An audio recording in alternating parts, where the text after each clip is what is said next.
This beagle's name was Mantis, and for 3 years he was imprisoned at a contract laboratory where animals are dosed with experimental substances or subjected to other forms of torment for any client willing to pay the price. Deprived of comfort and adequate care, Mantis spent much of his time constantly pacing in circles inside a barren kennel. A PETA undercover investigator uncovered the plight of more than 100 beagles and dozens of cats at this lab for hire, all confined in conditions of severe deprivation, without even a bed or blanket to offer the smallest measure of comfort. Some dogs paced and ran in endless circles, desperately trying to cope with the stress and crushing frustration of their intensive confinement.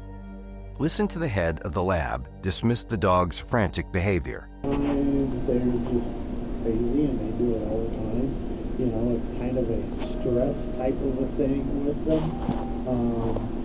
You know, we've had ones that will do that and to the point where there's basically no bedding left in their pen because it's all kicked out.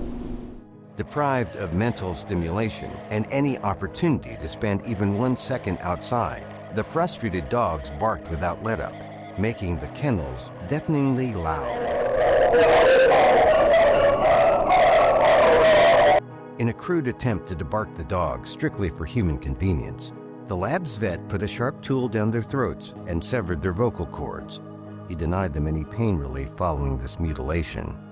Some dogs were subjected to this painful procedure twice. Yeah, they can still grow scar tissue back and then they tighten up and we've got the full grows back. And sometimes we have to go in there and do it again sometimes. Cats, kept in bleak, crowded rooms in small crates, were also desperate for human attention. Many of them had chronic watery eye discharge, but received no care for it. The young beagle, Keegan, suffered from an ulcerated eye. The lab's vet admitted that an ulcer like that would be agonizing to a human, but failed to prescribe Keegan any pain relief. You know, if you had an ulcer, you'd be writhing on the floor in pain. This dog, App, limped and held up his back legs, but each time workers reported his obvious discomfort, the lab's vet did nothing to alleviate the pain. 11-year-old beagles Docker and Bo suffered from numerous health problems, including chronic neck pain, difficulty walking, and thyroid disease. But workers said the dogs would never be allowed to leave the lab for adoption. Rather than allowing PETA's investigator to give the pair a loving home, the lab warehoused Docker and Bo, robbing them of the opportunity to enjoy a home for even the few months they have left on Earth.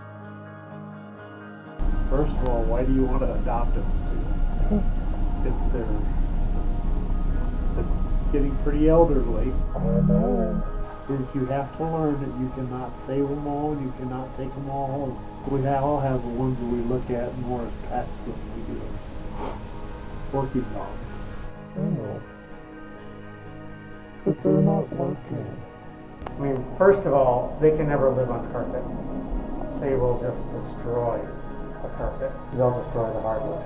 They're almost 11 years old. So, house training just isn't in the cards.